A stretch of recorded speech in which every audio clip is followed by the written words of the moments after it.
and betting industry in a transparent and accountable manner. We are honoring that pledge today. The bill should be viewed in a much broader perspective of government's unflinching determination to clean our country of the activities of the mafia under which the MSM regime has infiltrated all our institutions and brought the image of our country into disrepute. It is worth reminding, Mr. Deputy Speaker, that the House that under the previous government, the GRA, instead of furthering its objectives as spelled out in the law, developed an incestuous relationship with the gambling don.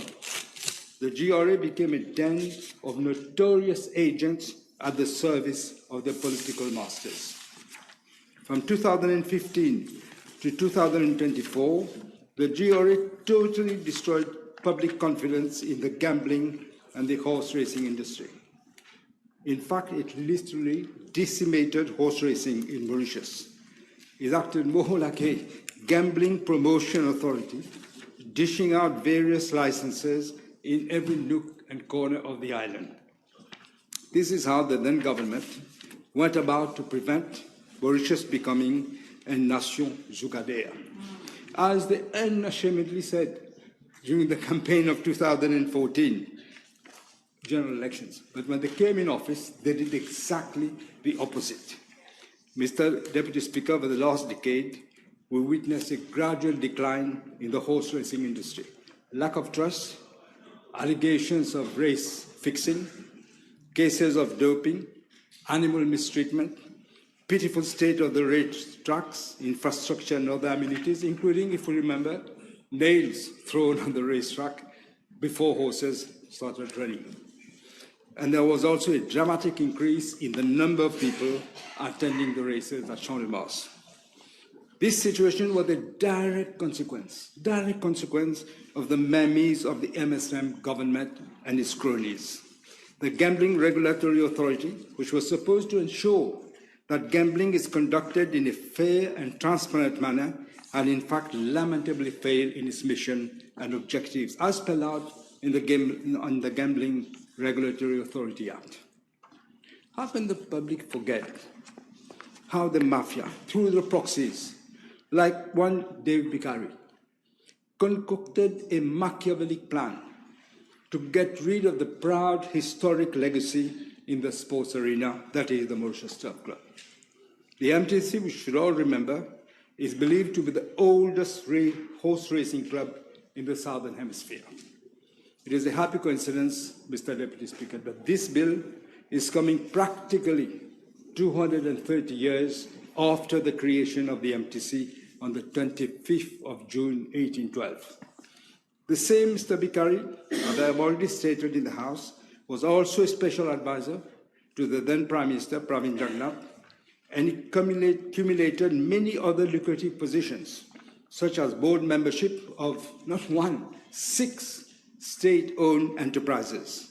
He was a board member and vice chairperson of the Gambling Authority, a regulatory authority. He was paid an amount of 3.3 million rupees by the GRA.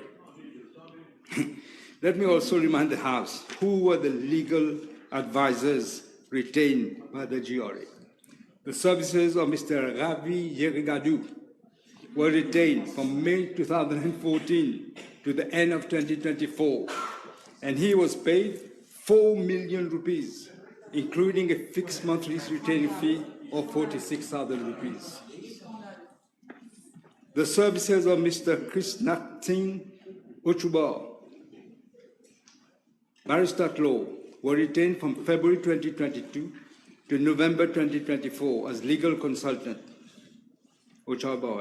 Additionally, he acted as the head of the horse racing division and was also the chairman of the horse racing committee. He was paid 4.6 million rupees, including a monthly salary of 130,000 rupees. If this, Mr. Deputy Speaker, is not a clear case of conflict of interest, then we should redefine what conflict of interest means. Furthermore, Mrs. Saya Ragabudu, attorney at law, whose services were retained from May 2019 to the end of 2024, was paid 1.4 million rupees. Let me also remind the House that in September 2014, I had set up a commission of inquiry on horse racing in Mauritius to look into serious allegations of corruption in horse racing and in connection with the gambling world. The commission was chaired by Mr. Parry. He was also assisted by Mr. Gunn and Mr. Scotney. A preliminary report was submitted in November 2014, just prior to the new general elections, which were held in December 2014. Surprisingly, after the elections, the preliminary report mysteriously disappeared. In fact, I had taken the precaution of asking the then President of the Republic, Mr. Kailash Prayag, to ensure that the new Prime Minister received the report, the preliminary report. He assured me that it was sent by dispatch rider and they had signed in the book at the PMO. Yet, the former Prime Minister said he never received the report, never. The interim report was eventually tabled in the National Assembly more than 2 years later, in 2017, not by the MSM government, not by the Prime Minister, but by the then leader of the opposition, Xavier-Luc Duval. He produced that report. There had been no trace of the report anywhere. No wonder the Commission of Inquiry on Horse Racing conveniently disappeared from the then Prime Minister's office. In August 2021, Weekend newspaper managed to interview Mr. Ben Gunn, who is a sports integrity specialist, a former British Horse Racing Authority regulatory director, a former Gambling Commission commissioner, and a former police chief. I picked these people precisely because they had knowledge, they had integrity, and they knew how to do inquiries. Commenting on the weird disappearance of the report of the Commission on Inquiry on Horse Racing, Mr. Ben Gunn assured Weekend newspaper that he handed the final report accompanied by a letter directly to one Mr. Dave Picari. The latter had told Mr. Gunn that the then Prime Minister, Sanu Jagnat, was too busy to receive him and Mr. Scotney. In his interview, Mr. Ben Gunn added, I quote, "The situation in the racing industry has worsened, and that's a real shame because it looks bad for the future of racing in Mauritius," unquote. That's when the MSM government came in power. This is what he said. He also stated, and let me quote, he said the finance bill of the MSM government in 2021 does not reflect neither the letter nor the spirit of the Paris report on horse racing in Mauritius, because it lacks the essential and fundamental elements of independence, unquote. Mr. Deputy Speaker, let me say a few words about the scheme that was put in place for an absolute control of the gambling industry with the clear objective of filling the war chest of the MSM. We knew the decision to abolish off-course booking was taken to favor a notorious bookmaker who was operating through remote control. This resulted in a substantial decrease in gambling revenue and job losses. In every country in the world, the revenue increases. In Mauritius, it decreased. The horse racing division was presented in the Finance Miscellaneous Provisions Bill of 2021 as an independent division whose purpose was primarily, I quote, to ensure that a horse racing organizer effectively discharges its responsibilities regarding the organization of horse racing in all its aspects, including safety, comfort and standards of hygiene, security, discipline, and the prevention of fraud. What happened, Mr. Deputy Speaker, was that the HRD turned out to be nothing but a stratagem to usurp the powers and prerogatives of the horse racing organizer, which was the Mauritius Turf Club at the time. HRD never acted as an independent body. It was acting only as a political agent of the MSM. Additionally, right from the moment that HRD had undertaken its operations, the stipendiary stewards have been subject to recurrent criticisms from the press and the public. Several anomalies were noticed by racing adepts in terms of how the races were read by the stewards and concerning the rationale behind decisions taken by them, which were often considered as being of a very, very questionable nature. Mr. Deputy Speaker, while the introduction of the personal manager license was meant to be a laudable initiative on paper, it was in practice weaponized and used as a political tool to shoot down potential GRA licensees or those who were already in possession of a license to coerce them to toe the line of the chief manipulator. They were told, either you do that or we take away your license. The Côte d'Or International Racecourse and Entertainment Complex, whose mandate was to uphold the overall infrastructure of the Champ de Mars, turned out to be nothing but a scheme to favor the horse racing mafia. It should be recalled how the Côte d'Or Entertainment Complex had leased the Champ de Mars to 2 horse racing organizations in 2022. The sharing of the racecourse was a disaster due to the absence of, there was no proper framework. We all remember how the racetrack, as I said, was sabotaged during the same year, just prior to the Maiden Cup.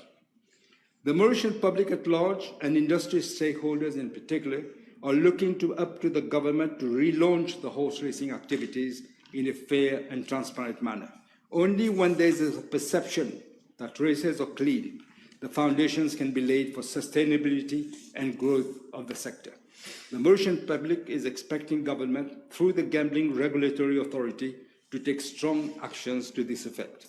The Gambling Regulatory Authority Amendment Bill aims at revamping the horse racing industry in Mauritius. The bill focuses mainly on the following: reforming of the administrative setup of the Gambling Regulatory Authority, reviewing the regulatory control and licensing functions of the Gambling Regulatory Authority, restoring the responsibility for organizing racing activities of the horse racing organizer, and strengthening provisions regarding illegal betting, money laundering, and tax evasion. Mr. Deputy Speaker, for the Gambling Regulatory Authority to carry out its functions effectively and efficiently, it is important that the Gambling Regulatory Authority be restructured. Clauses 4 and 11 specifically set out the new administrative setup of the Gambling Regulatory Authority with 7 divisions. I must say, Mr. Speaker, we've circulated an amendment to clauses 11 and 12 to that effect. The Horse Racing Division is being renamed as the Horse Racing Integrity Division and will be responsible to protect the integrity of horse racing and ensure that horse racing is fair, clean, and free from corruption or malpractice. Clause 11, which we are amending, provides that the different divisions will be under the administrative control as we have amended, Mr. Deputy Speaker. Clause 5 redefines and strengthens the regulatory licensing, monitoring, and enforcement functions of the Gambling Regulatory Authority in relation to horse racing activities. The authority will be responsible to promote public confidence in the integrity through proper standards of conduct and competence, to ensure transparency and good governance, and ensure that the horse racing organizer effectively discharges his responsibilities. In addition, as provided in Clause 6 of the bill, the board will take over the functions of the Horse Racing Division, which was not independent, and will henceforth be responsible for the proper conduct of horse racing activities. The GRA will also set up and enforce standards for the board, enforce standards for race courses, enforce the rules of racing, issue rules, direction, and guidelines to ensure the implementation of anti-doping measures, amongst others. The Gambling Regulatory Authority Board will now be responsible for licensing or registering of trainers, also for assistant trainers, jockeys, apprentice jockeys, equine veterinarians, other horse racing professionals, stables, and equestrian centers. Clause 29 provides that the annual license fee to be paid by these categories of licensees ranges from 500 rupees to 15,000 rupees. Amendment is also being brought in Clause 20 to provide that these license holders with the Gambling Regulatory Authority will not be required to hold a personal management license. The Responsible Gambling and Capacity Building Fund under the Gambling Regulatory Authority Act aims at developing and implementing a responsible gambling program for the public and identifying and addressing the ills associated with the gambling industry. With a view to bringing greater synergy between the Gambling Regulatory Authority Board and the fund, clauses 9 and 10 provide that the fund will henceforth be administered by a responsible gambling board, which will be constituted from members of the Gambling Regulatory Authority Board. The core functions of the horse racing organizer are being restored for the proper running of the horse racing activities. Thus, clauses 16 and 17 stipulate that the horse racing organizer will have the full responsibility for organizing racing activities, including preparing the rules of racing for approval by the Gambling Regulatory Authority, managing the racetracks, and ensuring the safety and proper management of the race events. The rules of racing will include features such as racing calendar, fixtures list, nominations, and race cards.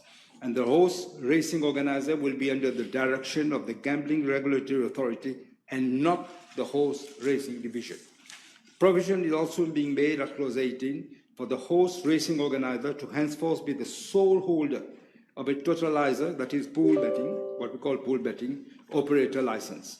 A totalizer operator may appoint agents to manage his totalizer activities with approval of the GRA. The annual license fee for an agent of the totalizer operator will be 500,000 rupees. The existing totalizer operators will be allowed to operate until the expiry of their license. With a view to combating illegal betting, money laundering, and tax evasion, the following amendments are being made. Leasing of horses has been used as the means for money laundering. We've seen people who had nothing to do with horse racing suddenly were owning a lot of horses. Now, to stop this practice, leasing of horses will be disallowed in clause 2. Clause 19 reintroduces fixed odds betting on local races conducted by the bookmaker outside the racecourse to allow punters greater access to legal bookmakers. However, bookmaker will not be allowed to operate both at the racecourse and outside the racecourse.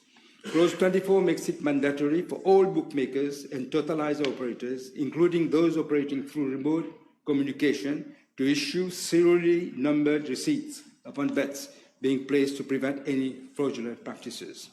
Clause 26 makes provision for an increase in the penalty for failure to submit a return to the Mauritius Revenue Authority and pay taxes electronically from 5,000 to 50,000 rupees per month and up to a maximum of 500,000 instead of only 50,000. The bill also provides for the following amendments, namely, approval of the GRA will be required where disposal of shares in a licensee will result in a person acquiring 20% or more of the capital or voting rights instead of 10% as it is in clause 22. Increase in the limit for cash transaction from 10,000 to 50,000 rupees between a stable owner, a stable manager, stable trainer, horse owner, or jockey in clause 25. To allow a local gaming or betting company to sponsor race meetings and to do any advertising and publicity to that effect in Mauritius, as in the case of a foreign gaming or betting company in clause 27.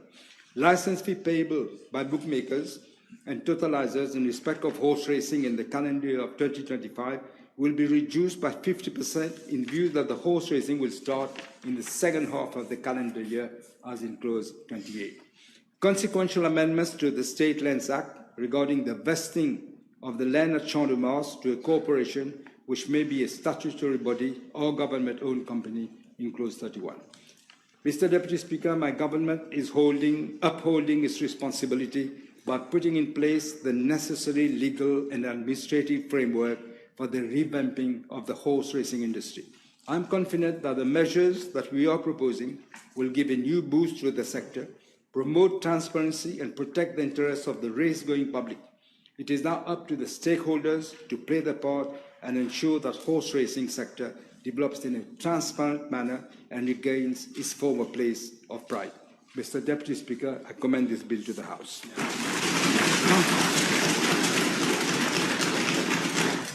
Honourable Leader of the Opposition. Merci, Monsieur le Président, et merci de me donner la parole d'intervenir sur ce projet de loi.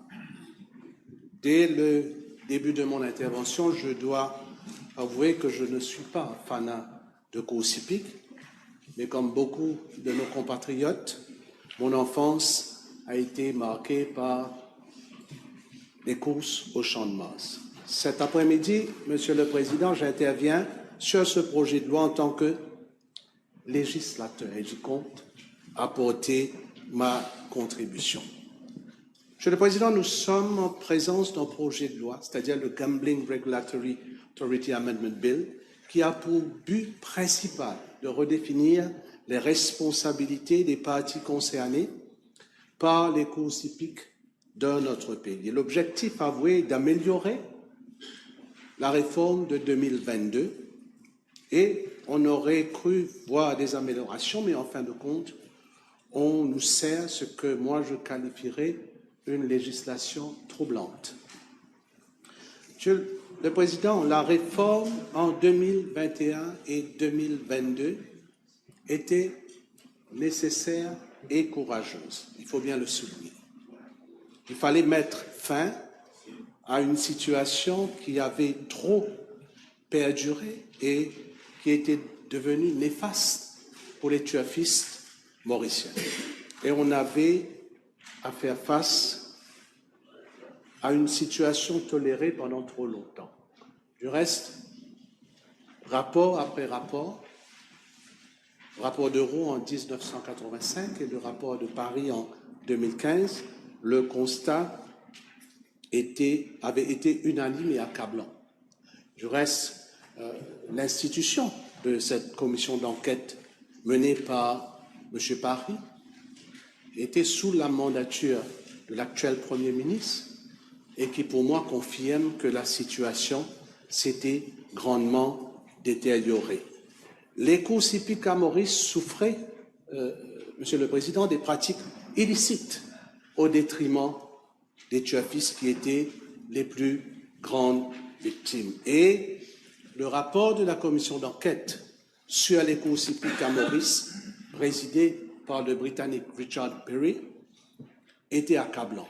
Ce rapport, publié en mars 2015, constatait ceci, je cite, "The Commission judges that the integrity of horse racing in Mauritius is at an all-time low.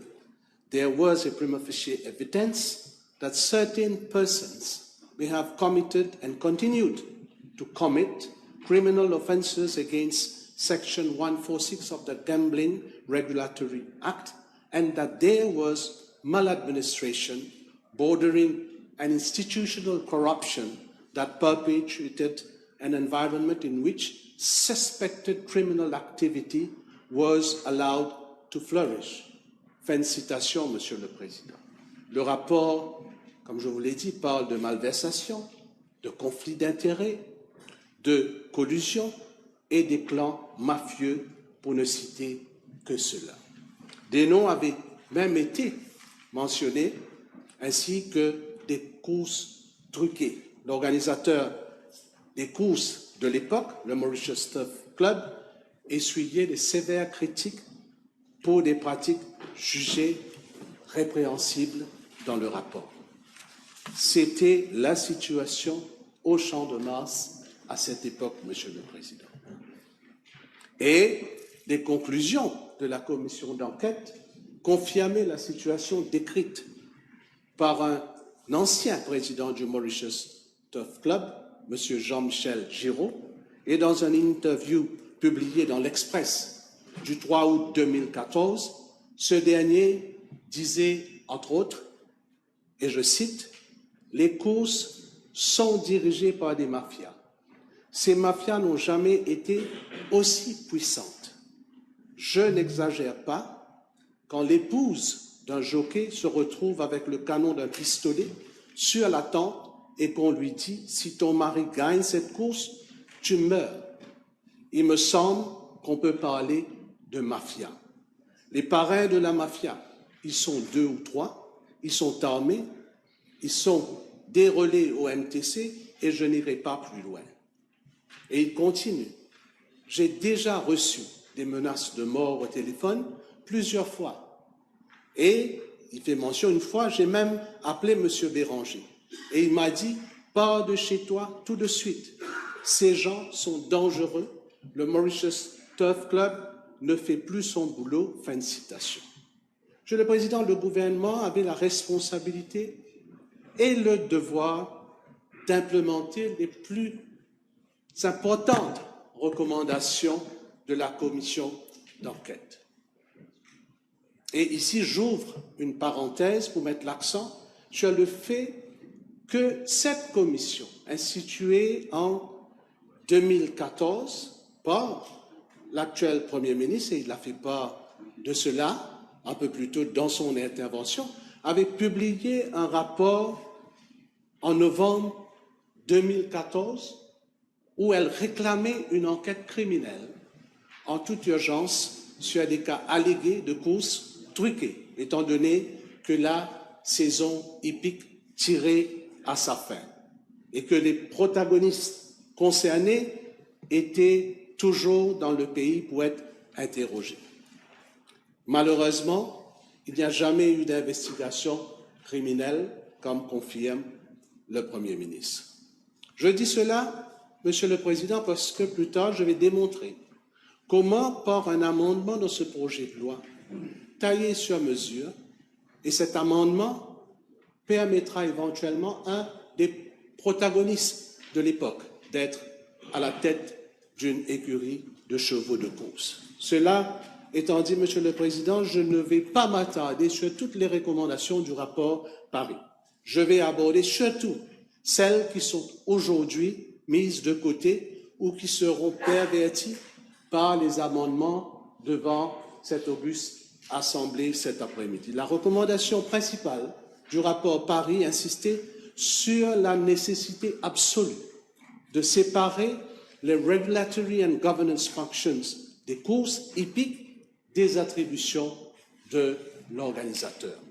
Cela avait été conformément aux meilleures pratiques internationales suivant le modèle britannique. Le Gambling Regulatory Authority Act avait ainsi été amendé pour créer une Horse Racing Division indépendante au sein de la GR.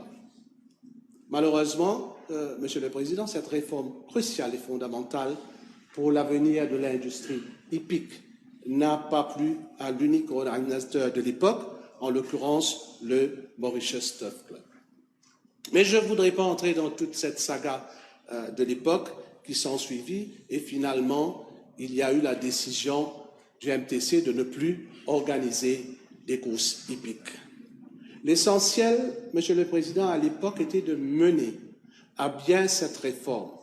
Des professionnels avaient été recrutés au sein de la Horse Racing Division qui a pris sous sa responsabilité les fonctions régulatrices et gouvernance des courses hippiques à Maurice.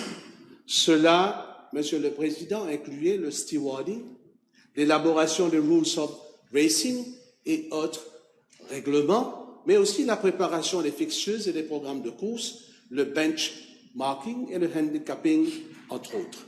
Cette division prenait le contrôle aussi d'antidopage et des services vétérinaires, et tout cela impliquait un budget annuel de l'ordre de 70 millions d'euros.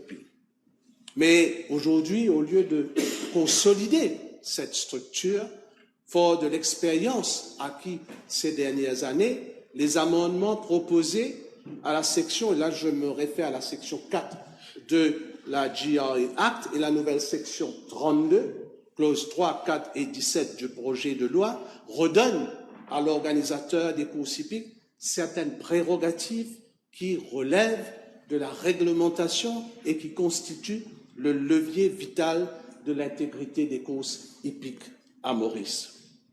Alors, avec ce projet de loi, le gouvernement ouvre la voie, malheureusement, à des possibilités de collusion et ce faisant laisse les champs libres à des malversations. Il s'agit là, Monsieur le Président, d'un recul en arrière de près de 10 ans, à l'époque où l'actuel Premier ministre avait jugé bon de prendre le taureau par les cornes et de mettre de l'ordre dans l'industrie hippique et avait commandité cette commission d'enquête. Aujourd'hui, Monsieur le Président, on est en train d'effacer presque toutes les recommandations de ce même rapport Paris. Et j'ai cité plutôt les retombées de ce rapport accablant et ses conclusions.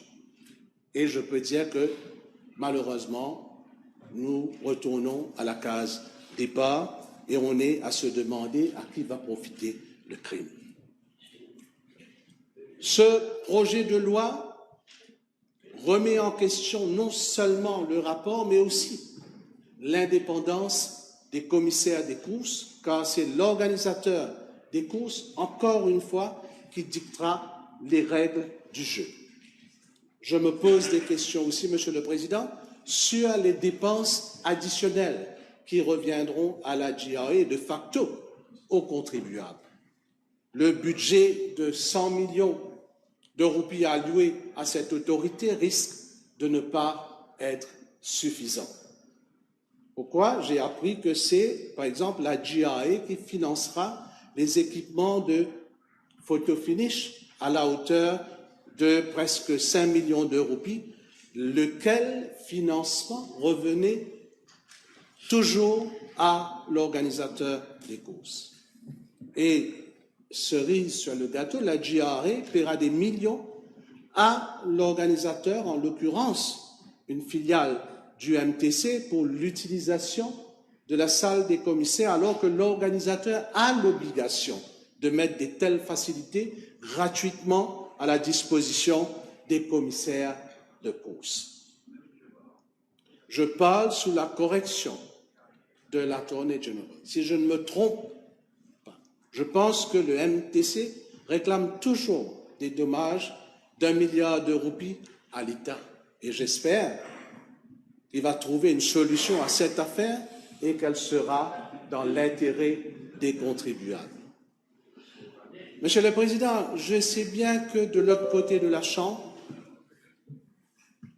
un après l'autre, comme l'a fait le Premier ministre, ils vont nous sortir le nom d'une seule personne pour justifier les moyens. Mais ne soyons pas hypocrites, Monsieur le Président. Il y a toujours eu un lien entre le monde politique et le monde hippique. Ne venez pas nous faire croire qu'il existe une seule personne issue du monde hippique qui est impliquée dans la chose politique et associée à un seul parti politique, Monsieur le Président.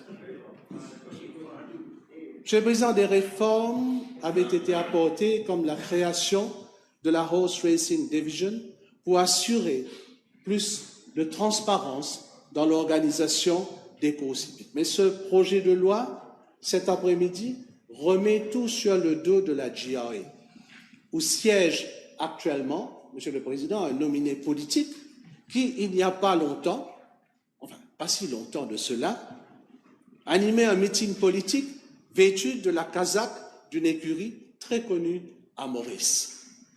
Pour revenir, Monsieur le Président, aux amendements, la clause 18 du projet de loi va, je pense, créer un monopole. Il n'y aura qu'un seul opérateur de TOP et ce sera l'organisateur des courses. Cet opérateur, désigné par le gouvernement du jour, sera une filiale du MTC et provision est faite pour des agents de cet opérateur. Tout cela me paraît donc taillé, Monsieur le Président, sur mesure pour 2 opérateurs actuels qui sont connectés au MTC. Mais il y a plus grave que cela. Dans la configuration actuelle, les 3 opérateurs de TOT payaient à l'État des licensing fees annuels de 3,5 millions de roupies, soit un total de 10,5 millions de roupies. Dans la nouvelle configuration, l'État percevra 3,5 millions de roupies de l'unique opérateur. Et les autres auront à payer, les deux autres auront à payer 500 000 roupies chacun, qui fait un total d'1 million, et pour éventuellement faire un total de 4,5 millions de roupies au lieu des 6 millions qui payaient à l'État. Monsieur le Président, j'en viens maintenant à l'amendement proposé à la section 101 de la loi, clause 23 du projet de loi. Ce gouvernement réintroduit le concept de stable manager, cette fois-ci rebaptisé stable owner, qui a été décrié dans le rapport Paris. Est-ce que cet amendement, Monsieur le Président, va être favorable pour certains qui avaient disparu du paysage hippique? Avec leur possible retour, on peut imaginer les frasques qui s'ensuivent. Ce gouvernement introduit subtilement un modèle qui a été décrié dans le rapport de la commission d'enquête, et en ces termes, je cite, "The Commission heard from various stakeholders in racing, including owners, trainers, and MTC personnel, that the role of stable manager is an anachronism which served to cause confusion over who was in charge of and responsible for a training yard. The Commission was told that there was no functional reason for the retention of that post. The Commission sees no purpose to the separate post of stable manager and recommends it should be abolished forthwith, leaving only one person, the licensed trainer, having overall responsibility for running the training yard." Fin de citation. Même le MTC refusait à un moment donné ce modèle de stable manager, et avec raison. Le club avait décidé à l'époque de bannir un stable manager du Champ de Mars, et c'était en 2016. Celui-là même, Monsieur le Président, qui était principalement pointé du doigt dans les cas de courses truquées mentionnés dans le rapport de la commission d'enquête. Ce gouvernement trouve utile d'ignorer cette importante recommandation de la commission d'enquête. Qu'est-ce qui a pu motiver, Monsieur le Président, cette décision? Je laisse la Chambre, la population, tirer ses propres conclusions. Ce projet de loi, Monsieur le Président, est en train d'affaiblir le régime d'AML-CFT, mis en place pour combattre le blanchiment d'argent et prévenir que notre pays ne soit placé sur les listes grises ou noires. Est-ce qu'on est conscient qu'après les casinos, ce sont les courses hippiques qui seront ciblées lors des prochaines missions de Essamlag et FATEF, effectuant le monitoring de Maurice sur la question de blanchiment d'argent? Ce gouvernement s'est montré très frileux vis-à-vis des institutions financières internationales comme Moody's, le FMI, la Banque mondiale. Alors pourquoi prendre de tels risques dans ce projet de loi? And according, Mr. Deputy Speaker, sir, to the FATEF, et je cite, "The horse racing industry faces significant anti-money laundering and counter-terrorist financing risk, particularly due to the large sums of money involved, complex ownership structures, and international nature of the sport. A robust risk-based approach, including enhanced due diligence, transaction monitoring, and international cooperation, is essential to mitigate these risks and prevent the industry from being exploited for illicit purposes. The horse racing business can represent significant AML-CFT risks due to its potential for illicit financial activity. These risks stem from the large sums of money involved in betting, ownership and sales of horses, as well as the international nature of the sport. Fin de citation. Alors, qu'il faut serrer le vis sur le blanchiment d'argent et des paris illégaux qui créent une économie parallèle. On fait le contraire à travers ce projet de loi, Monsieur le Président. On retient également, Monsieur le Président, l'amendement proposé à la section 30 de la GRA Act, c'est-à-dire clause 15 du projet de loi, où la compagnie organisatrice des courses est exemptée de la condition existante, où elle doit s'assurer que ses directeurs, managers et autres officiels soient fit and proper pour qu'elle puisse obtenir sa licence de horse racing organizer. C'est grave, Monsieur le Président, alors qu'il fallait renforcer le mécanisme pour s'assurer que les courses hippiques soient épargnées de personnages dont l'intégrité pourrait être questionnée. On dispense certains de l'obligation de prouver qu'ils sont sans reproche. Monsieur le Président, les courses hippiques, comme je l'ai souligné, dès le début de mon intervention, font partie intégrante de l'histoire de notre pays, et ça rejoint ce que le Premier ministre avait dit dans son intervention. Il est du devoir de chaque gouvernement de préserver cette industrie avec des lois responsables et justes. Vous allez sans doute décrier les mesures prises par l'ancien gouvernement. C'est normal. Nous étions dans une situation où il fallait implémenter les recommandations d'un rapport commandité par l'actuel Premier ministre lui-même. Mais nous nous étions heurtés au refus de l'unique organisateur des courses hippiques à Maurice à assumer ses responsabilités. Au-delà des turfistes, des parieurs, des écuries et des propriétaires de chevaux, il ne faut pas négliger le fait qu'il existe tout un écosystème, Monsieur le Président, qui gravite autour de l'organisation des courses hippiques à Maurice. Les employés des écuries, les bookmakers, mais aussi les petites et moyennes entreprises qui assurent la vente de nourriture et de boissons au champ de Mars pendant les journées des courses. L'État aujourd'hui l'État aujourd'hui investit massivement pour la relance des courses à Maurice. Mais qui va encaisser les frais de location des commerçants? Une question à se poser. Rien pour les caisses de l'État, alors que vous dites que les caisses sont vides. C'est vide pour les contribuables, mais vous donnez tous les privilèges financiers à un club privé, Monsieur le Président. Il est du devoir d'un gouvernement de défendre l'intérêt de toute personne qui vit de cette industrie et de continuer à améliorer le cadre légal existant.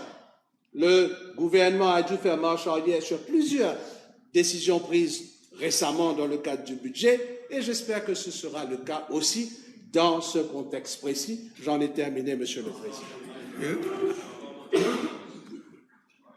Honorable Oakley, you have the floor for 15 minutes. Thank you, Mr. Deputy Speaker, sir.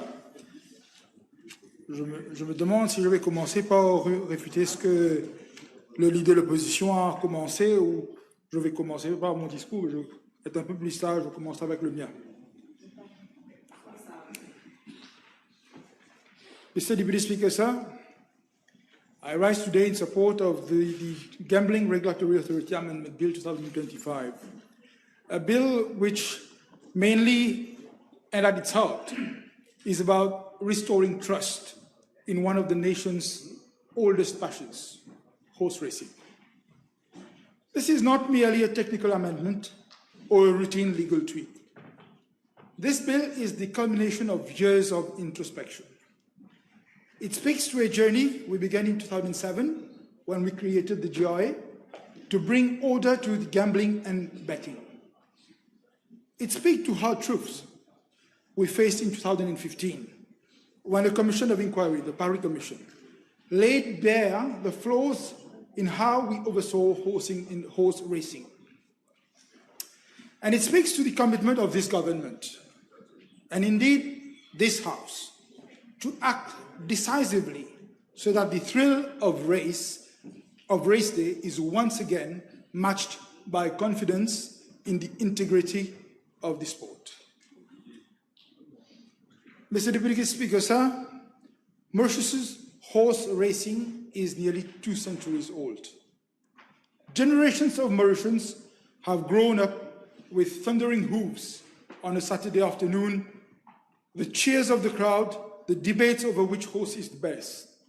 Our turf has produced legends in the saddle and on the training yards.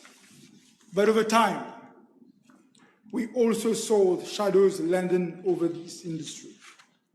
Rumors of les courses truquées, fixed races, began to surface more frequently than winners in a photo finish. Horse racing fans started to wonder if only people winning were a corrupt few operating behind the scenes. In July 2014, such was the public disquiet that a commission of inquiry was appointed. Its findings were sobering.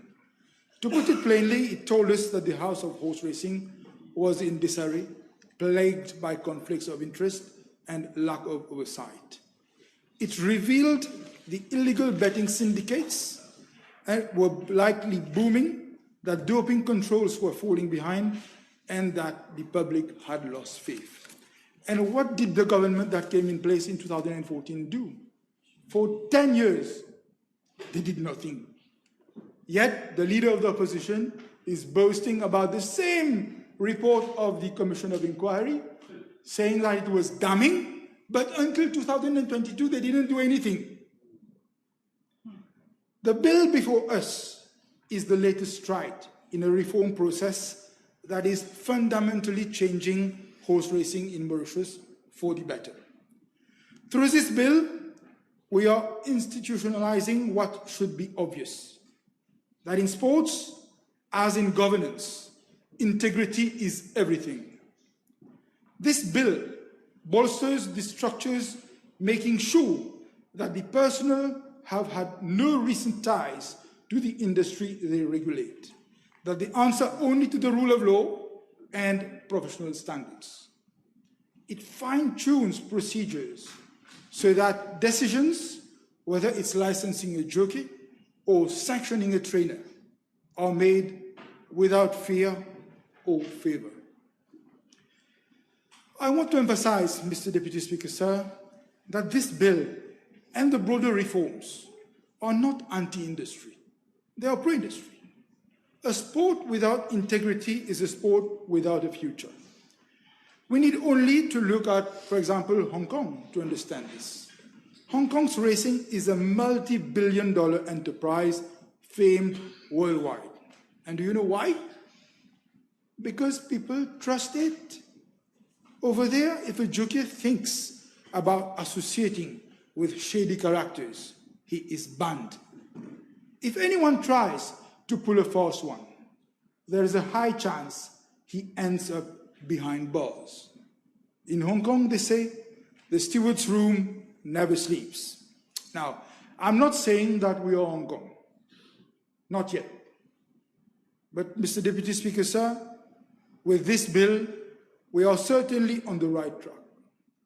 We have incorporated many international best practices: independent stewardship, advanced veterinary and laboratory protocols, data-driven monitoring of betting, and close collaboration with financial crime agencies to choke off illicit funds. We are showing that a small country like Mauritius can punch its weight, can punch above its weight in integrity. With the structural improvements we are doing with this bill, we are tightening licensing. We have made fitness and propriety, unlike what the leaders of opposition said. We have made fitness and propriety a mantra for anyone who wants a license, whether it's a jockey's license or an organizer's. With this bill, horse racing organizers will be required to be managed by companies with proper corporate governance. I also want to draw a contrast with what could happen if we do nothing, or if we roll back these reforms. Let's look at what happened in Macau. For decades, horse racing took a backseat. Governance stagnated and interest plummeted. This year, Macau shut down its 35-year-old horse racing operations. An unthinkable outcome for us, but a very real reminder that complacency can kill a sport. We refuse to let that happen in Mauritius. Horse racing is just not an economic activity here. It's part of our DNA. And just as DNA defines the core of an organism, integrity must define the core of our racing. One cannot talk about horse racing without mentioning the public, the men and women who flock to Champ de Mars or gather locally to watch the races. They are as much stakeholders as owners and jockeys. To the racing public, I say, your voices have been heard. You demanded cleaner races. We are delivering exactly that. Continue to hold us to account. If you see something, say something. Mr. Deputy Speaker, sir, in supporting this bill, I believe we are doing right by our past and investing in our future. We honor the legacy of those titans of our turf history, the likes of Serge Henry, by ensuring that their sport thrives in a new era of integrity. Most importantly, we honor the trust of the people who expect us to lead in building institutions that are upright and strong. Horse racing in Mauritius should never have been a partisan matter. It's not bien commun, and I hope it continues. Let Mauritius set an example that even in the domain often dismissed as rife with vice, we can establish virtue. That even in gambling and racing, we can demonstrate good governance that others might learn from. Integrity in horse racing is really a reflection of integrity in society. By winning this race for integrity, we signal that Mauritius will settle for nothing less in any field. The finish line in this effort is not a single moment, but an ongoing commitment, a commitment that I'm confident we shall uphold. Mr. Deputy Speaker, sir, let us not pretend we arrived here without scars. This bill comes not in isolation, but in the shadow of a near collapse, one that many here recall with unease. Not so long ago, under the stewardship of the former Minister of Finance, questions were rightly raised in this very House.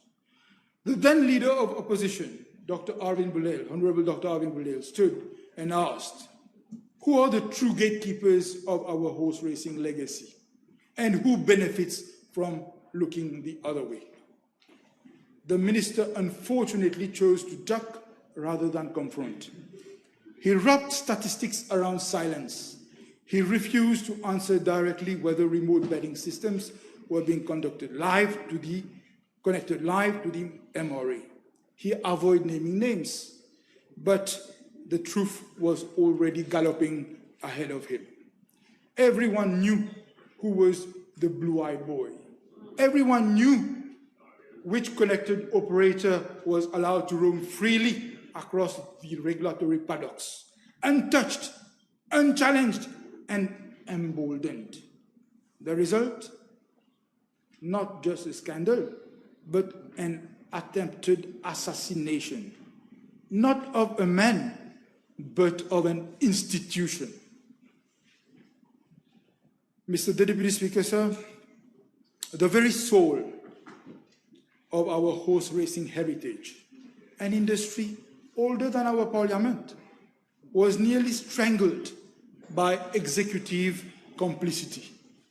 We were hours away from seeing Champ de Mars turn into a graveyard of tradition. And yet, one stable stood tall, the L'écurie Gajador, the oldest, the proudest, the one whose history is bound with the gallop of our nationhood. They refused to bow to the orchestrated collapse. They refused to be part of a regulatory conspiracy. And in that resistance, they gave us what no legislation could provide, a heartbeat. It is in that heartbeat, Mr. Deputy Speaker, sir, that today's reform is born. This bill is not about licensing or divisions or enforcement mechanisms. It is about redemption. It is about making sure that no government, orange, yellow, whatever, will ever again be allowed to gamble with our racing legacy behind the veil of ministerial privilege. And if today we rise to cast our vote in favor of this reform, let us remember, we are not just legislators. We are custodians of trust, of transparency, of a 200-year-old tradition that refused to die. With those words, I wholeheartedly support the Gambling Regulatory Authority Amendment Bill 2025, and I commend this bill to the House. Thank you. Honorable Latoya. Monsieur le Président de la Chambre, l'industrie du jeu du hasard pourrait se porter mieux à Maurice. Même si je n'ai pas des chiffres précis à apporter aujourd'hui, je sais que cette industrie pourrait apporter une contribution non négligeable à l'économie nationale en termes d'impôts, de redevances et d'emplois. Nous savons tout de même que l'autotech brasse près de 3 milliards, SMS pariage 1 milliard par année. Cette industrie comprend également les courses hippiques et ses bookmakers, le sports betting qui est disponible en ligne et très populaire chez les jeunes, de même que les casinos qui offrent plusieurs jeux comme le poker, la roulette ou encore les machines à sous. L'État impose 15% sur le revenu de cette industrie. Sur le plan mondial, il faut savoir que l'industrie du hasard ne pèse pas moins de 618 milliards de dollars, croît d'environ 5% par an et son chiffre d'affaires atteindra 750 milliards de dollars d'ici 2034. Mais c'est ici, à Maurice, comme l'a dit tout à l'heure le Premier ministre, que le chiffre d'affaires de l'industrie de ce jeu-là est en train de baisser et a baissé ces dernières années. À titre de comparaison par rapport aux chiffres que j'ai mentionnés avant, laissez-moi vous dire que l'industrie mondiale du tourisme est évaluée à 1 500 milliards de dollars, ou encore le PIB suisse, un petit pays mais une grande économie, était de 590 milliards de dollars en 2022. Le PIB mauricien, c'est environ 15 milliards de dollars. Nous sommes en train de parler de beaucoup d'argent, beaucoup d'argent. En présentant la Gambling Regulatory Authority Amendment Bill, le Premier ministre a expliqué les enjeux généraux et mis l'accent sur la nécessité de tourner la page d'une période sombre de l'histoire de l'industrie des jeux à Maurice. Cette période où tout le pays, y compris l'hippisme, était géré de sorte que les caciques et les affairistes du régime précédent remplissent leurs poches à n'en plus finir, et où les règles de jeu s'appelaient népotisme, corruption, abus de pouvoir, blanchiment d'argent, Jean-Michel Lichim, Bicari. Est-ce qu'une commission d'enquête ne s'impose pas pour voir comment ces personnes et d'autres ont amassé leur fortune durant ces dernières années? La question est posée. Monsieur le vice-président de la Chambre, c'est une véritable écurie d'Augias qui nécessite aujourd'hui un remède de cheval pour un nettoyage de fond en comble. Je soutiens donc les amendements proposés à The Gambling Regulatory Authority Bill, dont l'objectif principal consiste à remettre de l'ordre dans l'ensemble de l'industrie de jeu. Dans l'immédiat, le cheval de bataille consiste à remettre l'industrie hippique sur de nouvelles bases. la reprise de l'activité hippique cette année coïnciderait avec le bicentenaire du Mauritius Turf Club, l'organisateur historique des courses. Ce sera un cadeau d'anniversaire à tous les Mauriciens. Monsieur le vice-président de la Chambre, pour préparer mon intervention de cet après-midi, j'ai parlé autour de moi et j'ai constaté sans surprise que les Mauriciens, beaucoup des Mauriciens, sont attachés aux courses hippiques. Pour les uns, c'est l'amour du cheval, cette bête majestueuse que l'homme a domestiquée. Ils sont des milliers à se rendre semaine après semaine au mythique Champ de Mars pour prendre part à une activité sportive unique. Pour la journée de la fameuse Maiden Cup, ils se déplacent en famille. Certains d'entre nous se souviennent des jouets artisanaux et d'autres bric-à-brac achetés à Champ de Mars et des calamindas mangés ce jour-là. Pour les autres, les courses sont une activité économique et financière. Pour les propriétaires des chevaux, c'est un investissement. Il y a aussi ces amateurs, ces petits amateurs passionnés de courses pour qui, avec 400 et 500 000 roupies, ils procurent une participation. Tout ce monde attend un retour sur investissement. Je ne parle pas ici des dizaines de marchands de Briani, de Dalpuri, de Barbapapa, des beignets et d'Alouda qui gagnent aussi leur vie. Et tout ce monde confondu, les Mauriciens aiment miser un copec, voire plus, dans l'espoir de doubler, tripler et pourquoi pas centupler leur mise. Personnellement, je n'ai jamais fait de paris et donc je ne fais pas partie de ces 100% des gagnants qui ont joué. Mais je connais beaucoup de petits parieurs, tristounés un jour, un peu heureux un autre jour.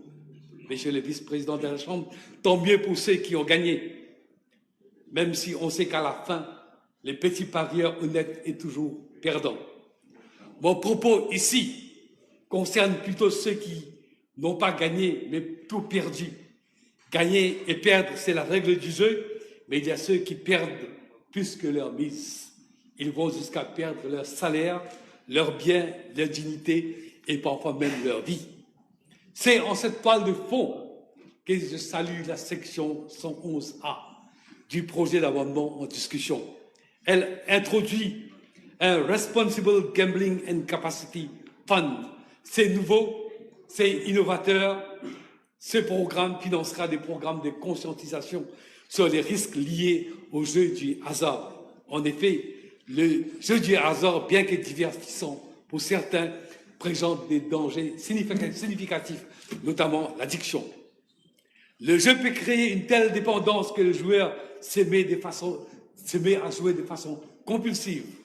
Le jeu peut entraîner des pertes financières importantes, menant à l'endettement, à la pauvreté, à des difficultés financières pour soi-même et pour sa famille. Je suis en train de parler peut-être pour une poignée de personnes, mais n'oublions pas que la maladie, l'addiction peut être contagieuse.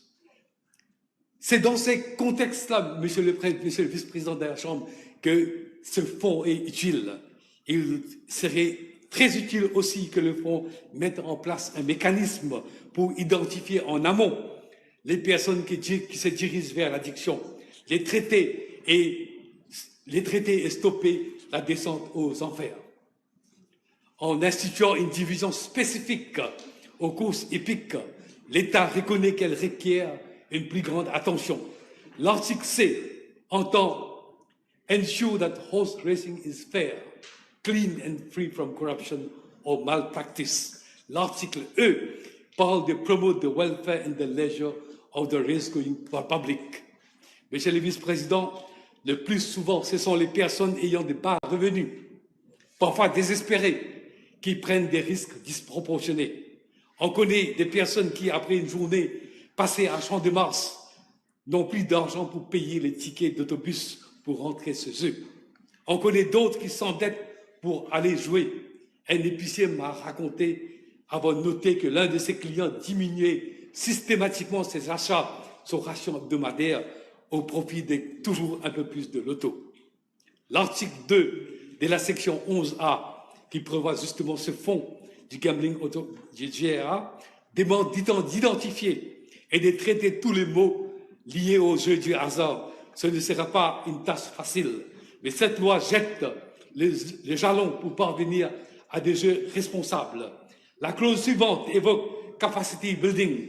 Une police des jeux pourrait combattre les paris illégaux si courants dans nos villes et nos villages. Monsieur le vice-président, il faut effectivement promouvoir l'idée de jouer de manière responsable, notamment en évitant de jouer pour se refaire après sa perte. N'oublions pas qu'il n'est pas facile, qu'il ne sera jamais facile de détecter le joueur addicté lorsque ces derniers jouent dans le pénombre, dans les chambres de jeux online. Monsieur le vice-président, vous vous souviendriez, on a parlé tout à l'heure, ou pas, d'une période où on nous traitait des nations zougadaires. Je n'irai jamais jusque-là, ce serait une insulte à notre intelligence collective. En revanche, et sans aucune intention de m'ériger en gardien du temple de la morale, et en conclusion, je dirais que la mise sur pied de ce fonds pour promouvoir un jeu du hasard responsable arrive à point nommé. Parce que malgré tout, l'appât du gain facile ou l'envie de mettre fin à son désespoir financier en misant ses derniers sous ou encore la tentation de la vénalité peuvent nous conduire à une dérive irréparable. Il était donc temps d'agir. Merci. Thank you. Honorable Minister Boulel. Thank you very much, Mr. Deputy Speaker. Mr. Deputy Speaker, I feel sorry for the leader of the opposition because no choice but to pay heed to his master's voice. And he has been desperately trying to be in defense of the indefensible. And we know who brought horse racing into disrepute. I will call it the Mac Mafia. And Mac Mafia encouraged by a government which was desperate because it was a corrupt and filthy government and who had one choice, to make money.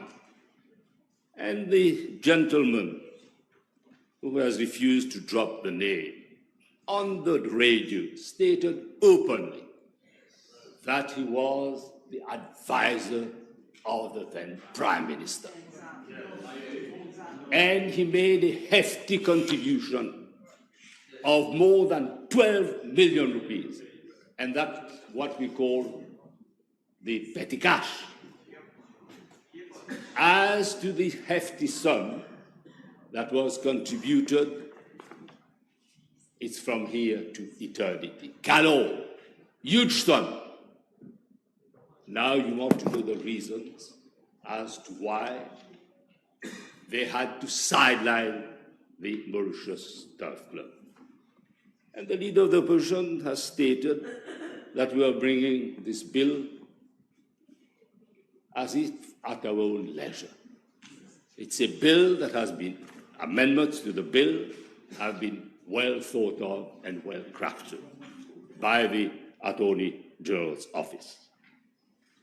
And there is a clear objective of the bill moved by the Prime Minister to revamp horse racing activities.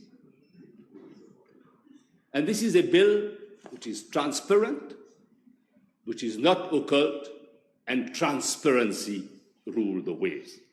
And with the amendments to the Gambling Regulatory Authority, the powers and responsibilities of the horse racing organizer are finally being restored. And the GRA will have its own enforcement team to investigate cases of illegal betting. One has to put a question, and a very simple question.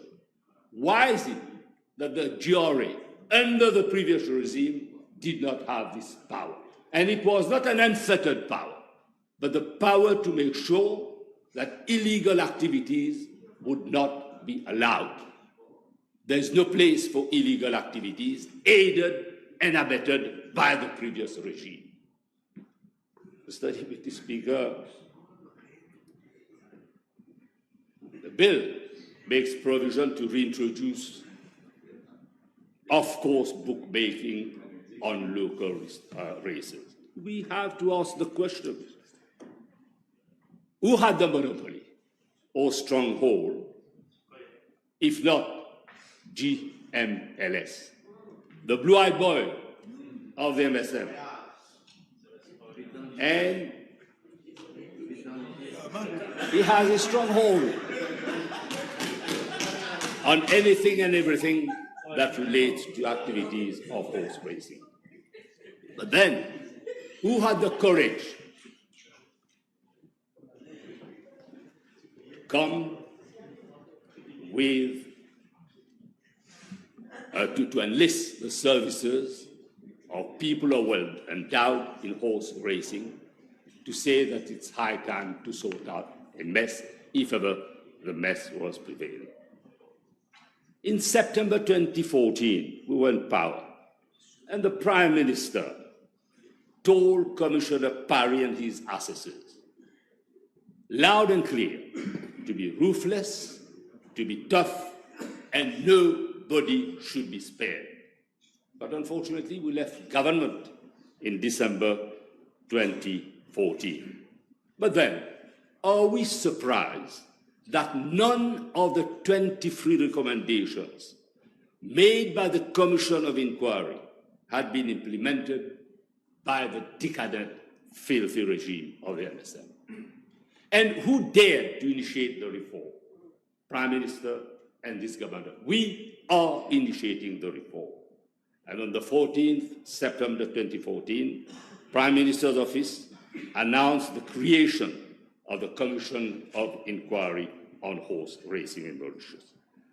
As has been stated by the Prime Minister, the then President of the Republic appointed Commissioner Richard Parry to chair the inquiry with 2 other assessors.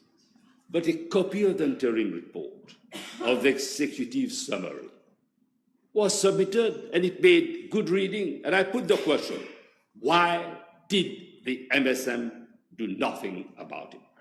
And a copy of the findings of the report was submitted not only once, not only twice, but 3 times to the office of the then Prime Minister, Sani Jagannath. The first time by President Kailash Prayag to Prime Minister Sani Jagannath at Le Réduit, as was stated by Prime Minister. And another copy was dispatched by the President's office to the office of the Prime Minister, Sani Jagannath. But who took the report? It was taken by Special Advisor of the then Prime Minister, Mr. Bikari. And what was the undertaking given by the then Prime Minister on the 24th of February 2015 in a question? I don't know whether the question was put by our friend, who is now leader of the opposition. I think you put the question. And what was the reply? What was the reply? They were going to fight mafia that has brought horse racing into disrepute. It's back mafia laughing at mafia. And what a big laugh. A laughing stock indeed. The 23 recommendations were dumped in their political dustbin, and they did nothing.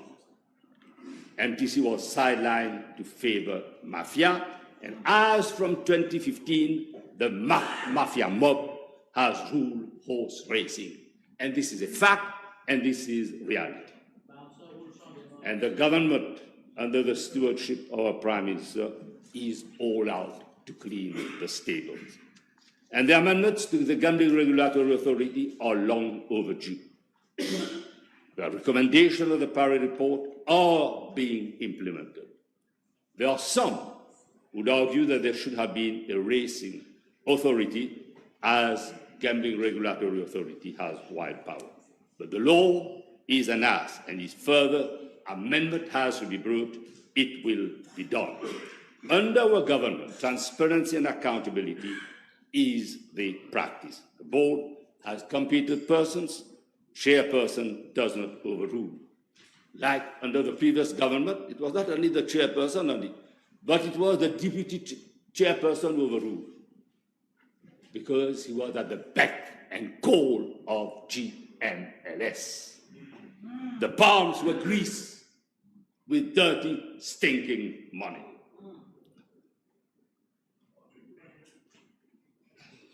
Mr. Deputy Speaker, the Board of Stewards of MIC has to deliver, and the Board of GOI has to be on constant watch, monitor, and scrutinize. And it has to make sure that the shadow of Mr. MLC does not surreptitiously exercise control over the Board of Stewards. Section 6C of the new subsection in F&G provides zone of comfort, but it has to err constantly on the side of caution. There is no departure. Section 2 of the Principal Act lays the foundation with new definitions. The authority rules the waves. It has wide power clearly defined in Section 3 of the Principal Act amended. And we are ushering public confidence. Public confidence in the integrity of horse racing industry is now being restored. And the chief executive, though has no voting right, has to do such other things as may be necessary to attain the objective of the authority. And this has been clearly spelled out in Section 13 of the Principal Act amended. Mr. Deputy Speaker, under the cover of a few shortcomings and misgivings of the MTC, the regime was hell-bent, as I've stated earlier, to destroy an institution, a hallmark of a process of democratization over the years. The agenda was to bankrupt MTC and to efface racing industry in Mauritius, which was 200 years old. And horse racing activities were delivered on a golden platter by a corrupt, filthy regime to the advisor whose name, is, as we say, is on the wall. The writings are on the wall. In exchange, and why? Because it was done in exchange of more than a fistful of dollars. Mr. Deputy Speaker, I'm not saying that MTC was a saint walking in. It has its fair share of largesse or big spender at one time. But horse racing, has been stated by our friend, is a place of leisure first and foremost, and safety should be sovereign. The GR Act was introduced in 2007 under the Labour-led government to bring transparency and accountability in horse racing.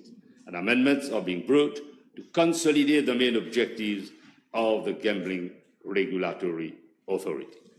But as I've stated, and it's good that I've reinforced what I stated earlier, from 2015 to 2024, MSM and its cronies had a field day racing each other to swell their pockets from the proceeds of crime. Horse race fixing and gambling scandals were rife, and those guilty of fixing horse races cannot get away. The fall of jockey Roy at the meeting of the 10th of August 24, when his horse was about to cross the finish line, was a clear case of fixing. And he was not the only culprit. Who could forget of sabotage when there was alternative horse race meeting between MTC and the People's Turf PTP at Champ de Mars. Sharp nails, as Prime Minister stated, were spread on the race course to break the psyche and to discredit MTC. But the culprit got away. Why? Because Mac Mafia's rule was supreme, money talk, and cruelty to animals were least of their concern. Horses at Petit Gamin are being ill-treated, were ill-treated at the GMLS Equestrian Centre. And several colleague MPs drew the alarm bell. The Ministry of Industry, Food Security, Blue Economy, and Fisheries reacted, and prompt actions were taken by our vets. Enough is enough. First, there should be no cruelty to animals. As of now, there are 175 horses under the care of MTC, and around 550 horses owned but not always cared for. A sizable number of horses will be imported during the year. Welfare of these horses is natural justice. And where are the vets? The circle of membership of the Vet Council will widen to create legitimate opportunities for qualified vets. Well-qualified vets are waiting to be registered. The Vet Council cannot operate as a private members club. MTC has only 2 vets. Government has earmarked $5 million for construction of an animal hospital, and there is a need of urgency to construct an incinerator at La Vigie. I won't rule out a public-private partnership between the GRA and MTC or any private sector. The Department of Veterinary Services will act as an enabler. Mr. Deputy Speaker, as the then Leader of Opposition, I put free PNQ from June to August 2024 on gaming and horse racing scandals of gigantic proportions in relation to 1, investment certificate allocated to Equestrian Limited, 2, in relation to licenses and outlets linked to each of course betting licenses with remote communication indicating if the betting software thereof were linked live to MRA. And the People's Turf PLC Limited and its subletting agreement with Côte d'Or International Racecourse and Entertainment Complex Limited. I put those questions, and replies given to me were bluff, and I call the bluff of the then Minister of Finance. Blatant lies were told in this very House to protect the interests of the blue-eyed bird of the MSN. His outlets were never linked live, and God only knows how much money was washed, rinsed, dried, and spin-dried in their laundromat. Mr. Deputy Speaker, it is said several persons were on the payroll of the blue-eyed bird of the MSN. In the police force, and I will not drop names, but people who know whom I have in mind. At the PMO, at the MRA, the horse racing division, and Mr. DB during the COVID crisis gave approval for SMS pariage to place bets by punters on international horse racing. But who gave SMS pariage the monopoly to place bets on international soccer matches? I'm sure the gentleman whom I'm referring to knew that he had a field day under the garbage rule of the MSM. The appeal committee of the GRA is politically tainted with appointees of the previous regime, and I press upon all of us to see to it that the shadow of the MSM should not even be seen or perceived to be seen at the GRA. And I've been told by GRA that it has recently put an end to this illegal practices. Other than opposition, we denounce vehemently the corrupt regime. Honorable Bagwan, Honorable Richard Duval, and many of us put question to tear them apart. As of now, we are yet to know who threw nails on the racecourse to maim our beautiful horses. Under whose instruction, for God's sake, the culprits have to be found out, and they should be found out. We're in government, and we'll see to it that GRA delivered. It has a well-qualified CEO, and the board has to ensure integrity of horse racing and transparency of betting. Mr. Deputy Speaker, I'm told a new server will replace the central electronic monitoring system. It will provide the facility to connect a bigger number of GRA licensees, including casinos, gaming houses, bookmakers, and paper licenses. And this is transparency. This is accountability. And there is no, as we say, underbelly activity. It's all transparent. And the reason why the new server will replace the central electronic monitoring system is precisely to be accountable and to be transparent. And the licensees will be monitored strictly, and all betting transactions updated in real time without undue delay. This is why we have to say the days of remote communication are over. No more remote communication. Mr. Deputy Speaker, anti-money laundering and combating of financing transaction is paramount. You've got 2 minutes to go. Yeah. Well, if I have 2 minutes, then I have to conclude. Photo finished. But let me say that, the cooperation which has been, which is to be set up, has its raison d'être. And I will, before I conclude, I will single out one unsung hero. The name has been mentioned by the leader of the opposition, Mr. Giraud, who dared to challenge a narcissistic system. And I also salute the bold position taken by Mr. Gadeda, owner of a stable, to denounce vehemently the illegal activities aided and abetted by the corrupt regime.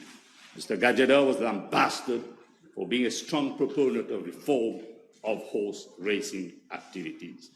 Mr. Deputy Speaker, the horse racing organizer of the GRA has delivered licenses to MTC. The latter has been reinvented and has to live up to public expectation. After all, MTC made history and has a new lease of life to be a showcase of horse racing. Thank you very much. Thank you, Honourable. Honourable Attorney General. Mr. Deputy Speaker, sir, le leader de l'opposition a concédé qu'il ne connaît pas grand-chose à la chose hippique. I commend him for his honest admission. Ceci étant, j'ai été donc estomaqué d'entendre le leader de l'opposition oser faire le procès de ce gouvernement et du Mauritius Turf Club. En ce faisant, il a essayé de défendre l'indéfendable, de couvrir les frasques de ceux qui avaient pris en otage le Champ de Mars pour faire des sous, rien que des sous, pour que celui qui a avoué publiquement financer le parti du leader de l'opposition puisse faire plus d'argent.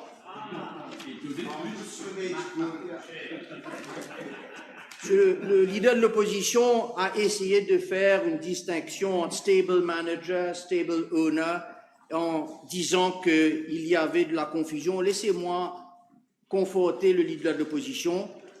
Clairement, la loi lui a échappé parce que c'est l'entraîneur et l'entraîneur seulement qui est responsable de ses chevaux et de son écurie.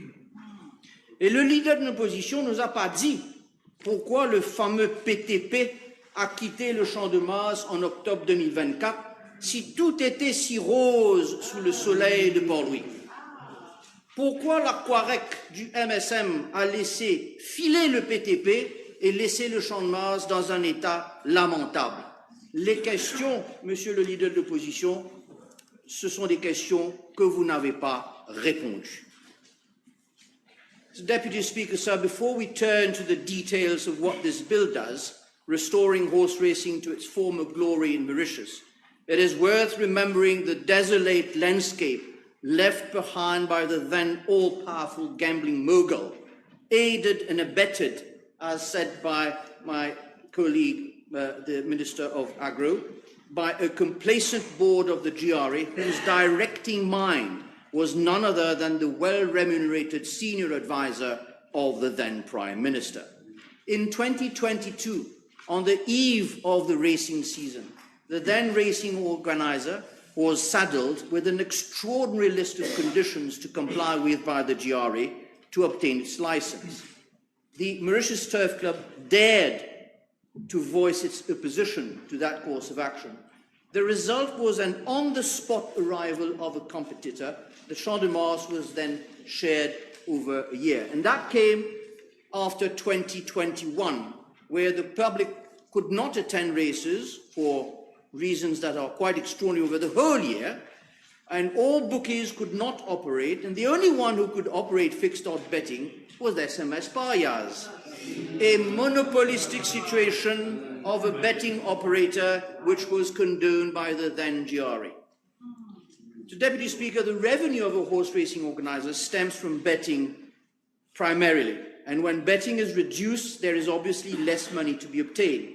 after a 2020 season hampered by COVID and an even worse 2021 season, the financial status of the then horse racing organizer was desperate. The conditions imposed in 2022, along with the sharing of the racehorse, when all the off-season maintenance had already been incurred by the historic horse racing organizer, were all calculated to bring the latter to its knees. And the one to reap the reward was the gambling mogul. He became the all-powerful master of horse racing. And in 2023, when the MTC decided to say enough was enough, he enjoyed the fruits of a complete state capture of the horse racing industry. And all this was possible by the very many amendments brought by the previous government from 2014 to 2024. The GRA's operating arm, the HRD, the horse racing division, became a political tool, and we thus had a state within a state. The HRD of the GRA was in fact running the show. We thus had in our law a regulator within a regulator.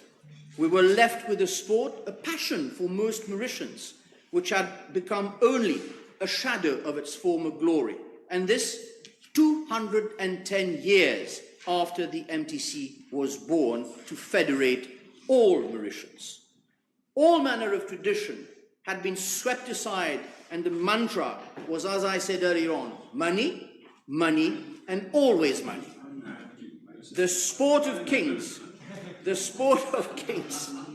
had been desecrated by an unholy alliance of politicians and a ruthless businessman. Fans spoke of traditions they saw slip away. This was the time when one person was enriching himself on the corpse of a tradition of more than 2 centuries. This was a reign of doubt, doubt about doping, doubt about controls, doubt about unpaid wages, doubt about meddling. All this clouded public trust and such in every steward's inquiry. In short, confusion reigned where clarity was needed, and accountability was scattered where it should have been singular. All to profit the one and only at the expense of the many. It is precisely this mess that this bill now seeks to sweep aside by providing a more transparent and cost-effective body where the board of the GRA and no one else would remain the sole body responsible for all decisions.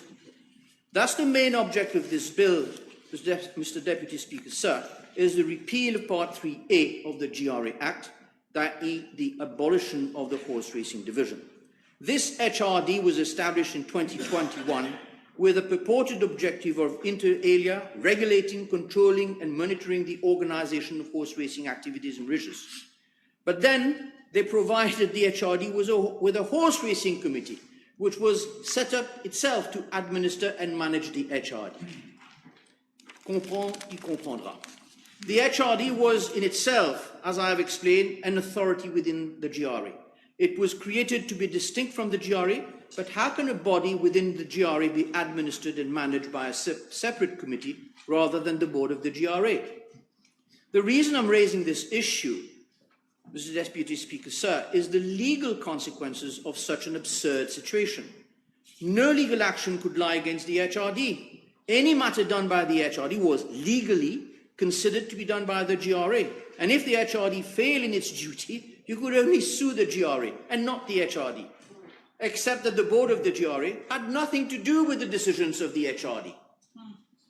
With the introduction of this amendment bill, we are now doing away with this absurdity. The horse racing integrity division, and I stress on the word integrity, is being set up as one amongst the other divisions of the GRA, and it will fall squarely under the umbrella of the authority. It will have such functions and powers as the board of the GRA will determine, and it will be the GRA, as opposed to the HRD, that will regulate, control, and monitor the organisation of horse racing activities in Mauritius. I have learned from some quarters Mr. Deputy Speaker, sir, that the Chief Executive of the GRA is, through this bill, apparently being given wider powers than the board of the GRA. I would like to reply that this is not the case at all. In fact, the general powers of the Chief Executive were scattered in several provisions, and for sake of clarity, these same powers have now been brought under the umbrella of one provision. With the bill before this House, Section 13.3 has been remodelled. Let me reassure the House that the powers of the Chief Executive have not been enlarged, inasmuch as the Chief Executive remains the head of the authority for administrative and operational matters, and at any rate will have to abide by any policy decision taken by the board of the GRA. However, to make this even clearer, an amendment to the bill is being brought today to provide that the Chief Executive shall, in the discharge of his functions under Section 13.3 of the Act, subject to such directives as he may receive from the board. In fact, it is the powers of the board that are being enlarged with the taking over of the HRD. All the powers previously conferred to the HRD will now rest with the board. Mr. Speaker, sir, allow me at this juncture to supplement the exposé of the Prime Minister with 3 additional points that, taken together, demonstrate why the bill before us is necessary and, above all, workable. Firstly, integrity measures that reach from stable door to finish line. The bill imposes a continuous chain of integrity obligations on every actor in the sport. Clause 6.2 empowers the Gambling Regulatory Authority Board to set and enforce standards for racecourses, issue anti-doping directions, license every professional from trainers to veterinarians, and run its own disciplinary proceedings. This is the legal backbone of a clean racing product demanded by the turfist and partners alike. To give those rules teeth, Clause 30 inserts Part 2 of the 4th schedule, requiring a bank guarantee of 3 million rupees from each licensed trainer or registered stable. This represents money ring-fenced to meet wage and stakeholder liabilities if things go wrong. The bill further modernises anti-money laundering thresholds by raising transaction reporting trigger from 10 to 50,000, thus maintaining vigilance on keeping horse racing clean, whilst recognising today's economic realities. Secondly, enabling a fair and sustainable business model. Sound regulation of horse racing must be matched by a business model that can pay its own way. 2 clauses achieve exactly that. Clause 18 requires the future totalizer operator to be the race organizer itself. Revenues and responsibilities now travel together. Free riding, no pun intended, ends. Clause 19 requires bookmakers to choose either on-course or off-course operations, not both, closing long-standing conflicts of interest. Mr. Deputy Speaker, sir, law will not be enough to implement this goal, but our statutes must facilitate the objective. We cannot have a racing organizer constantly having its business model threatened by the authorities, constantly being blackmailed in pleasing the government of the day. Thirdly, and finally, safeguarding a national treasure, the Champ de Mars. Horse racing is more than business, it is heritage. Clause 31 amends the State Lands Act so that control over the Champ de Mars may be vested in a government-owned corporation under clear terms, with Quarex rights and liabilities transferred seamlessly. The land stays in public hands, but the entity granting the lease, consistent with this government's decision in November 2024, will have the security needed to invest in track maintenance, safety upgrades, and spectator facilities. So, Deputy Speaker, sir, when we protect the Champ de Mars, we protect, quite literally, the ground on which generations have stood together in sporting fellowship.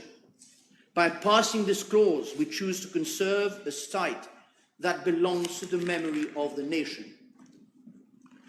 This bill is also pragmatic, Mr. Deputy Speaker. Transitional provisions, for example, cater for existing tote licenses until their expiry. All stakeholders who have already been hard at work will be rewarded with the prospect that these legal reforms will give further impetus to the timetable for the new season, so that what we legislate today can be felt on the turf as soon as possible. Mr. Deputy Speaker, integrity is being enforced, a business model that sustains itself and a heritage protected. These are the threads the bill wheels into a single coherent statute. I therefore invite honourable members to support this bill and give the thousands of women and men who live, work and dream around our racing industry something priceless: certainty and probity. The rules are now clear, Mr. Deputy Speaker. The field is level and the future is worth betting on. I commend this bill to the House. Thank you. Honourable Prime Minister. Thank you, Mr. Deputy Speaker. I want to thank all members who participated in the debate. But let me respond to a few things that the leader of the opposition said. He mentioned, to start with, the interview Mr. Jean-Michel Giraud gave to l'Express. I did not know Mr. Jean-Michel Giraud then. But when I read the article, I asked him to come and see me in my office. And I asked him whether what he said in the interview, can he expand on it? And if it was true, I said to him, then we'll have to institute an inquiry, because it reveals so many things. In fact, I should congratulate Mr. Giraud, whom I didn't know, as I said, to have had the courage to give that interview in the Express in spite of threats that he told me he got. And this is what triggered my decision to have a commission of inquiry by 3 British well-known people who know about turf in racing, horse racing in the UK. Mr. Barry, Mr. Gunn, and Mr. Scotney. And then the leader of the opposition said, but the report was made, but there was no conviction. But of course there was no conviction, because the MSM came to power and hid that report in a drawer. The report never came out. I said just now, when the new government was sworn in, I made it a point. I was telling my good friend, the Deputy Prime Minister, he was the leader of the opposition. There was an article which appeared in both Weekend and Express. And knowing him, he was leader of the opposition, I knew a question would come. And in my mind, I said, we must make sure that the new Prime Minister at the time, Sanibul Jangat, got the report. So I rang the President at the time, Mr. Carlos Prayak. I told him, can you make sure, have you given the report, and make sure that the new Prime Minister got the report in his hand, because there will be a question, maybe a P&Q. I don't want him to answer that he never saw the report. And I can tell you, Mr. Deputy Speaker, the former President ensured that the report was sent to the PMO. I said in my speech, Mr. Sanibul Jangat refused to see him, he said he had no time, and it is Mr. Bikari who got the report. The PMO got the report. But when, as I thought it would happen, the leader of the opposition then asked a question. The former Prime Minister stood up and said, report? What report? I never got any report. A lie. It was a blatant lie. The report was hidden, closed, in a drawer. That is why nobody was convicted then. Nothing happened because of this. And ask yourself the question, and he said, Aki, I'm trying to see what he exactly, Aki a profité ces crimes. Well, let me tell him. Let me repeat. Apart from the money that they got from racing to finance their campaign, we know that as well. War chest. Apart from that, le petit copain, Mr. Bikari, who also sat on 6 state-owned enterprises, was also board member and vice chairperson of the gambling authority, the regulatory authority. And he got how much? 3.3 million rupees. À qui profite le crime? Voilà les noms. Mr. Ravi Rigadou, he was paid 4 million rupees, including a fixed monthly retainer fee. That is, whether he did something or did not do something, he would get 46,000 rupees. Third one, Mr. Krishna Kant Singh Ochaiba. He acted as the head of the horse racing division, and he was also the horse racing chairperson of the horse racing committee.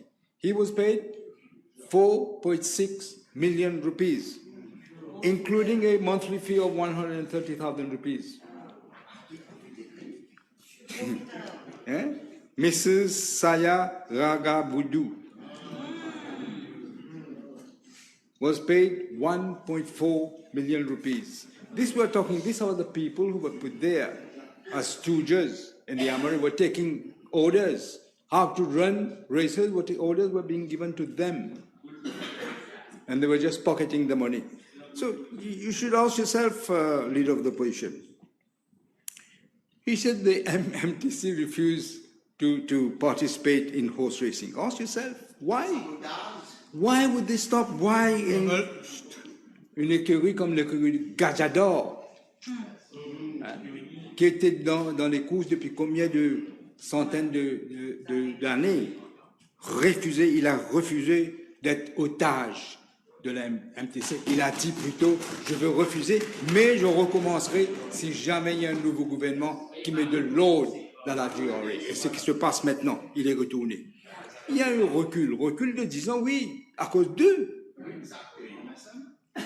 C'est comme le leader, le député parlementaire disait, c'est le monde à l'envers. C'est le monde à l'envers. Ils osent aujourd'hui venir donner des leçons. Eux qui ont comme si démoli la MTC. Eux viennent donner des leçons. Mais je crois que le attorney général a bien expliqué, et avec des petits amendements qu'on amène pour assurer que tout se passe dans la transparence. Je remercie les membres pour leur contribution. Merci.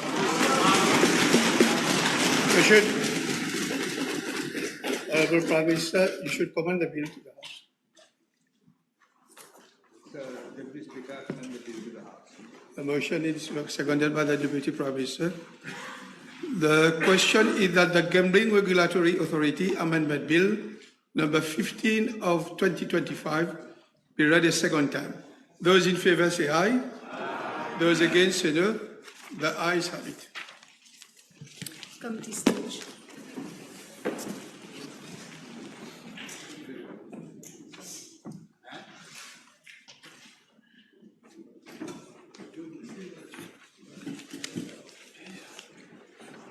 Resume your seat, please.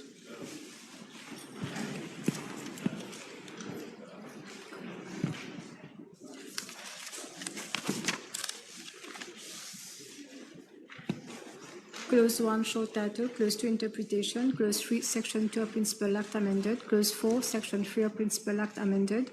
Clause 5, Section 4 of Principal Act amended. Clause 6, Section 6 of Principal Act amended. Clause 7, Section 7 of Principal Act amended. Clause 8, new Sections 8A and 8B inserted in Principal Act. Clause 9, Section 11A of Principal Act amended. Clause 10, Section 11B of Principal Act amended. The question is that clauses 1 to 10 is 10 parts of the bill. Those in favor say aye. Those against say no. The ayes have it.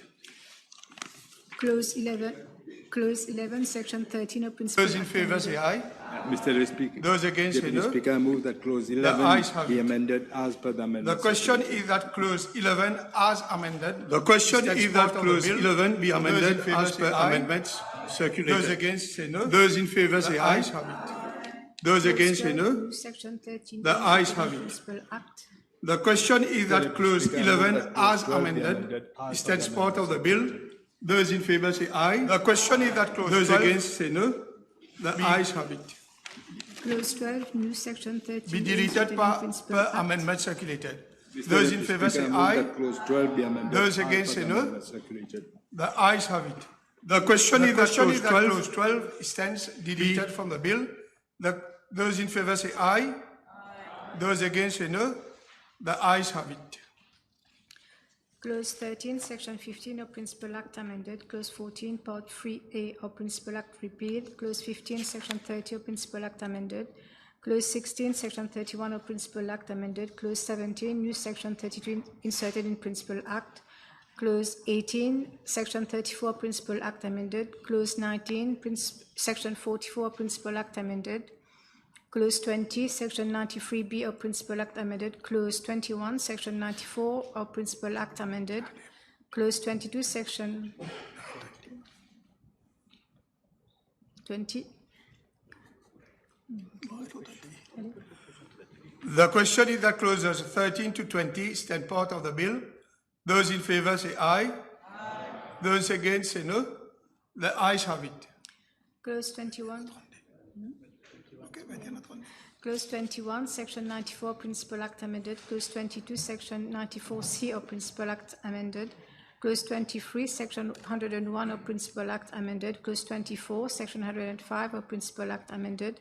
Clause 25, Section 113B of Principal Act amended. Clause 26, Section 117 of Principal Act amended. Clause 27, Section 156 of Principal Act amended.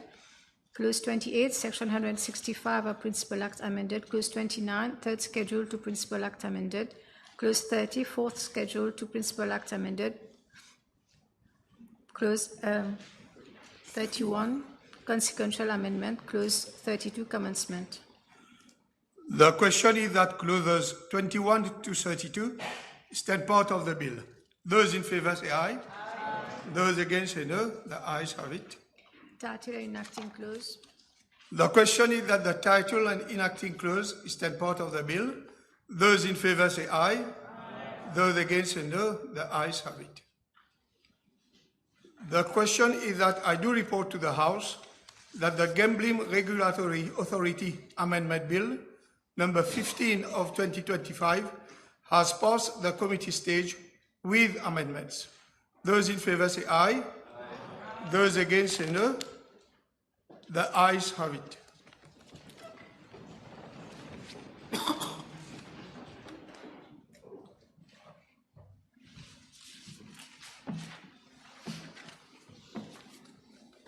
Be seated.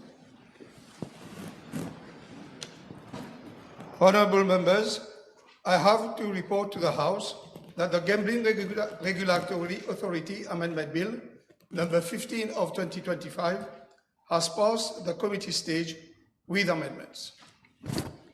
Third reading. Honorable Prime Minister. Mr. Deputy Speaker, I beg to move that the Gambling Regulatory Authority Amendment Bill number 15 of 2025 be read a third time and passed. Seconded. Honorable Deputy Prime Minister. The question is that the Gambling Regulatory Authority Amendment Bill number 15 of 2025 be read the third time and passed. Those in favor say aye. Those against say no. The ayes have it. Honorable Prime Minister. Mr. Deputy Speaker, I beg to move for the adjournment of the House to Tuesday, the 8th of July, 2025 at 11:30 a.m. Seconded. Deputy Prime Minister. The House is then adjourned.